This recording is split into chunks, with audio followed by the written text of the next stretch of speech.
এই দেশে জিয়াউর রহমান এই বাঙালি থেকে বাংলাদেশি বানিয়ে দিয়ে গিয়েছিল। এই দেশে জিয়াউর রহমান এই জয় শ্রীরাম আর জয় বাংলার থেকে জিন্দাবাদ বানিয়ে দিয়ে গিয়েছিল। বাংলাদেশ জিন্দাবাদ। বাংলাকে যদি ধারণ করতে হয়, বাংলাকে যদি আমার মায়ের ভাষা বলতে হয়, তাহলে ইনকলাব জিন্দাবাদ চলবে। আমরা 2 দিন ধরে বাংলাদেশে কিছু ভাষাপ্রেমী কিছু লোকজনকে দেখছি, বাংলা ভাষাপ্রেমী, যারা বাংলা ছাড়া আর কোনো কিছু বুঝে না, বাংলার জন্য তারা জীবন দিয়ে দিতে চায়। প্রায় 30 লাখ মানুষ জীবন দিয়েছিল, 2 লাখ মা বোন এই ভাষার জন্য জীবন দিয়েছিল। শুনেন বক্তব্য। 52 সালে মানে পাকিস্তানি বাহিনীর সাথে যুদ্ধ করে তার উর্দুকে বাংলা ভাষা মানে চাপিয়ে দেওয়ার জন্য আন্দোলন করছে, কিন্তু বাঙালি সে দমে থাকেনি। বাঙালি সেই উর্দু ভাষার উপর তারা বাংলাকে রাষ্ট্রভাষা করার জন্য যুদ্ধ করছে। 30 লক্ষ মা বোনের রক্তের বিনিময়ে আজকে আমরা এই বাংলা ভাষা অর্জন করেছি। I feel very proud. একটা বাংলাদেশি হয়ে I feel very proud. আমরা একমাত্র দেশ যে হচ্ছে ল্যাঙ্গুয়েজের জন্য আমরা আমাদের জীবন দিয়েছি, and it's so. দেখেন ইতিহাসের বিকৃতি কাকে বলে। 30 লাখ মা বোনকে বাংলাদেশের পাকিস্তানি মিলিটারি রেপ করেছে, 30 লাখকে মেরেছে আর 2 লাখকে রেপ করেছে। এই যে এক গাঁজাখুরি, এই যে এক কথা বলে বাংলাদেশের সাথে পাকিস্তানের এই সম্পর্কটাকে জীবনে কোনোদিন যেন ঠিক না হইতে পারে। প্রতিটা ঘটনায় 16ই ডিসেম্বর, 26শে মার্চ, 21শে ফেব্রুয়ারি যখনই এগুলো আসে, নতুন করে এই ভাঙা ঢোল এগুলো বাজাইতে থাকে যে পাকিস্তান আমাদের এগুলো। আরে Pakistan military don't fuck you. Pakistani military খাচ্চর মাচ্চর এগুলোর করে না। পাকিস্তানের সুন্দরী মহিলা আছে। পাকিস্তানের মহিলাদেরকে আর 71-এর সময়ের অবস্থা তো আরও আমাদের জঘন্য ছিল। তো তারপরেও যদি কারোর মারে যদি লাগায় থাকে, কারোর বোনরে যদি লাগায় থাকে, তাহলে আমাদের জানায় না, আমরা দেখবো যে পাকিস্তানের বীজ কার কোথায় কোথায় আছে, এগুলো আমাদের জানা দরকার আছে। তো এগুলো নিয়ে ভাই কথা বলতে গেলে মেজাজ খারাপ হয়ে যায়, ভাষা সংলগ্ন রাখতে পারি না, সরি। বাট এগুলো দিয়ে আপনাদেরকে প্রতিদিন ছাটার মধ্যে বাস ঢোকানো হচ্ছে এই এক রাজনীতি দিয়া। এই যে এখন বলা হচ্ছে না এই 21শে ফেব্রুয়ারিকে নিয়ে ভাষা, আরে বাবা বাংলা আমরি, বাংলা ভাষা আমার বালের ভাষা, এই বালের ভাষারে দুচেও নাই দেশের যারা আপনারে বুঝায়, তারা চোদেও নাই তারে। কেমনে জানেন? বলি আপনারে, শুনলে অনেক কষ্ট লাগবে আমার কথা, আমি সুন্দর করে কথা বলতে পারি না, এটা আমার সমস্যা। কথা যেটা বলি ওটা মাথায় রাখেন। এই যেই এমপি মন্ত্রী, যেই বাঞ্চোতেরা আপনার এগুলি শিখায়, এই যে ভাষা, একজন টকশোতে এক বিজ্ঞ এক মাদারি বলছে যে বাংলার সাথে এই যে ইংলিশ মিক্স আপ করে কথা বলা, এটা পুরোপুরি করতে হবে। হাসিনা একবার করেছিল, বিলবোর্ড, টেলিভিশনে নিউজ, তারপরে আদালতে, বিভিন্ন জায়গায় কোথাও ইংলিশ ব্যবহার, শুধু বাংলা থাকতে হবে। শুধু বাংলা কেন থাকতে হবে? আপনাকে সাউ মারার জন্য বাংলা থাকতে হবে। এর আগে ব্রিটিশরা যখন একবার ছিল, তখন এরকম আমাদের এখানকার কিছু আলেম টালেম ছিল, এরা করেছিল ইংরেজি শিখলেই আপনি কাফের হয়ে যাবেন, এগুলো বলা হইতো। এগুলো বলে আমাদেরকে দমায় রাখা হয়েছে। আজকে যেই ব্যক্তিরা আপনাকে বুঝায় যে বাংলার সাথে সাথে ইংলিশ শিখতে পারবেন না, সেই রাজনীতিবিদ একজনের ছেলে মেয়ে 14 গোষ্ঠীর কেউ বাংলা মিডিয়ামে পড়াশোনাই করে না। সবাই ইংলিশ মিডিয়ামে পড়াশোনা করে, ইংলিশ ভার্সনে পড়াশোনা করে, হাই স্কুল শেষ হলে সোজা চলে যায় ইউকেতে, সোজা চলে যায় ইউএসএতে, কানাডাতে, অস্ট্রেলিয়াতে, ওয়েস্টার্ন কান্ট্রিতে, সেখানে গিয়ে তারা পড়াশোনা করে। আর আপনারে বোকাচোদা বানায় রাখার জন্য এখানে বুঝায় শুধু বাংলা শিখিবেন, ইংলিশ শিখা যাবে না। জিন্দাবাদ এটা পাকিস্তানি শব্দ, উর্দু শব্দ, ফার্সি শব্দ, আর ওনাদেরকে বলতে হবে জয় শ্রীরাম, জয় বাংলা। বাংলাকে যদি ধারণ করতে হয়, বাংলাকে যদি আমার মায়ের ভাষা বলতে হয়, তাহলে ইনকলাব জিন্দাবাদ চলবে। এটা বাংলাদেশ, 95% মুসলমানের দেশ এটা বাংলাদেশ। এই দেশে জিয়াউর রহমান এই বাঙালি থেকে বাংলাদেশি বানিয়ে দিয়ে গিয়েছিল। এই দেশে জিয়াউর রহমান এই জয় শ্রীরাম আর জয় বাংলার থেকে জিন্দাবাদ বানিয়ে দিয়ে গিয়েছিল। বাংলাদেশ জিন্দাবাদ। আমরা পাকিস্তান জিন্দাবাদ থেকে বেরিয়ে এসেছি, কিন্তু আমরা পাকিস্তানের সাথে, আমরা পাকিস্তানও মুসলমান, আমরাও মুসলমান, তাদের জিন্দাবাদ আমাদেরও জিন্দাবাদ। দেশ আলাদা হইতে পারে না, আমার ধর্ম আলাদা হয়ে যায়নি।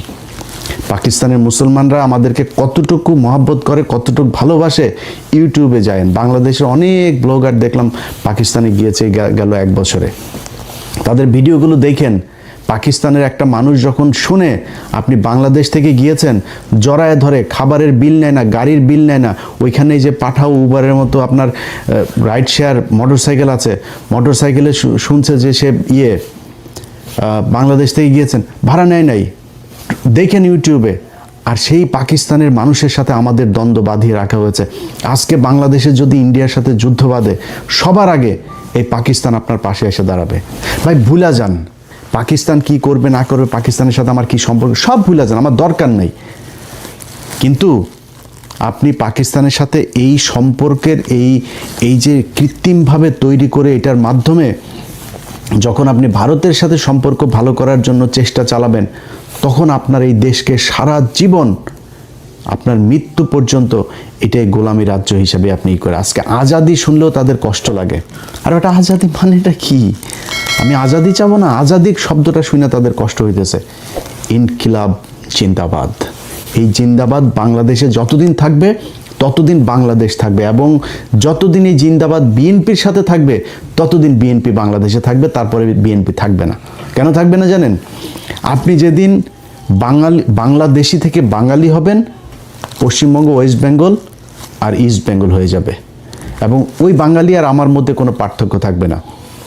যেই কালচার ঢুকানোর জন্যই আপনাকে এই যে পয়লা বৈশাখ করানো হয়, এই পয়লা বৈশাখে পেঁচা পুচা যা আছে সব তাদের দেবদেবীর আপনার প্রতীক, এগুলোকে আপনাকে দিয়া পূজা করানো হয়। আমারে ছোটবেলা থেকে গরুর রচনা শেখানো হয়েছে। আমি কোরআন শরীফ শেখার আগে আমার দেশের মানুষকে গরুর রচনা শিখতে হয়েছে। পৃথিবীর এই বাংলাদেশের মানুষ, অন্তত সব দেশে থাকেন, একজন মানুষ আমার এই ভিডিও যত হাজার লক্ষ মানুষ দেখবেন, একজন মানুষ বলবেন আপনি পৃথিবীর কোনো দেশে যায় তারপরে দেখেছেন যে গরুর রচনা পড়ানো হয় ছোট বাচ্চাদের। আমারে কোনো কিছু না বললেও আগে গরুর রচনাটা পড়তেই হবে। পাটের রচনা ছিল, অনেক রচনা ছিল, আপনার আগে গরুর রচনায় শিখতে হবে। এবং এইটা মোস্ট আপনার মানে একটা থাকতো, পসিবিলিটি থাকতো, এটা আপনার এক্সামে আসবেই। মেট্রিক পর্যন্ত এই গরুর রচনার এই বিশাল গুরুত্বপূর্ণ এক রচনা। আরে ভাই, গরুর যদি আপনি পশুর পার্টস যদি শিখতে চান, আমি সায়েন্সের স্টুডেন্ট, আমাদেরকে ব্যাঙ দিয়া নানান কিছু দেখানো হইতো, বায়োলজির বিশেষ করে। তো আপনি যদি যদি ওই কারণে পশুর সায়েন্সের কারণে যদি পশু তাই ব্যাঙ শিখেন, ব্যাঙের অঙ্গ প্রত্যঙ্গ কী কোথায়, তো গরু কোত্থেকে আসলো, এইটা আপনার মাথায় নিতে হবে যে আমাদেরকে সূক্ষ্মভাবে এইভাবে এই পূজা করানোর জন্য এগুলো করা হয়েছে। এবং বিএনপি যদি মনে করে আজকে তারা এই যে জামাত, আওয়ামী লীগের বিভিন্ন জায়গায় অফিস টফিস খুলে দিচ্ছে, তারা যদি মনে করে জামাতের চাইতে বেটার অপোজিশন হচ্ছে গিয়ে আওয়ামী লীগ, তারা তাদেরকে নিয়ে আসতে পারে। এবং এইভাবেই যদি বিএনপি নিজেদেরকে বাংলাদেশি থেকে বাঙালি, জিন্দাবাদ থেকে জয় বাংলায় নিয়ে যাইতে চায়, তাইলে বাংলাদেশে বিএনপি বলে কোনো দল দরকার হবে না। মানে একই জায়গার মধ্যে আপনি দুইটা একই same product, same quality, same দাম, দুইটা দোকান যদি থাকে, তো কেউ দুই দোকানে যাবে নাকি? একটাতেই যাবে। আমার একটা আছে, ওইটাতে যাওয়া দরকার, নতুন আরেকটা দোকান দরকার কি? আওয়ামী লীগ তো জয় বাংলার জন্য আছে, আওয়ামী লীগ জয় শ্রীরামের জন্য আছে, আওয়ামী লীগ এই বাঙালির জন্য আছে, আপনার দরকার নাই তো।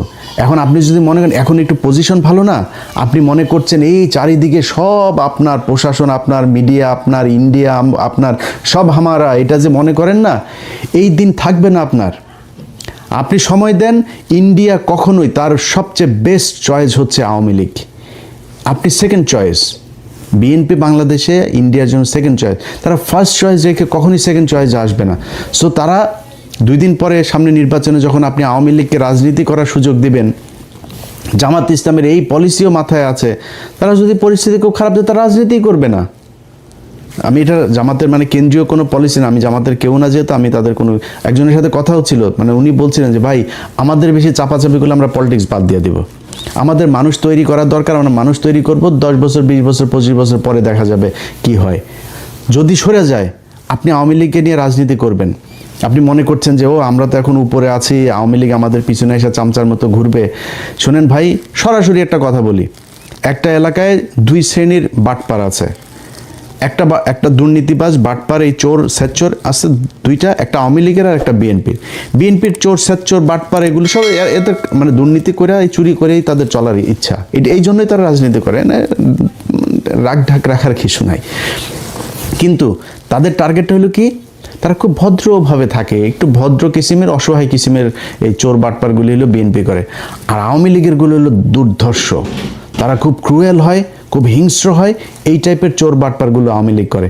আপনি তারে প্যারালালি চলতে দিবেন আর আপনার পিছনে সে চলবে, এই ক্ষমতা আপনারও নাই, এই মিডিয়াও সেদিন থাকবে না আপনার পক্ষে, এই ইন্ডিয়াও থাকবে না, প্রশাসনও থাকবে না। সো খুব কেয়ারফুলি আপনাকে আওয়ামী লীগকে হ্যান্ডেল করতে হবে। এখন এই কারণে বললাম যে যেদিন বিএনপি জিন্দাবাদ থেকে বের হয়ে যেতে চাবে, যেদিন বাঙালি হয়ে যেতে চাবে, সেদিন বাংলাদেশে বিএনপির আর দরকার হবে না, ওই দিন মানুষ আওয়ামী লীগই বেটার হবে। এবং আওয়ামী লীগ সেটা কেমনে করতে হয় এটা খুব ভালো করে জানে, পোড়ায়া জ্বালায়া কি করা লাগে সব কিছু জানে তারা। সো ভাই, যেই জন্য এত কিছু বললাম, যে এই যে ৭১-এর ভাষা আন্দোলন আর এই যে ৭১-এর মুক্তিযুদ্ধ আর ২১-এর ভাষা আন্দোলন, এগুলো আপনার মাথার মধ্যে এত মিথ্যা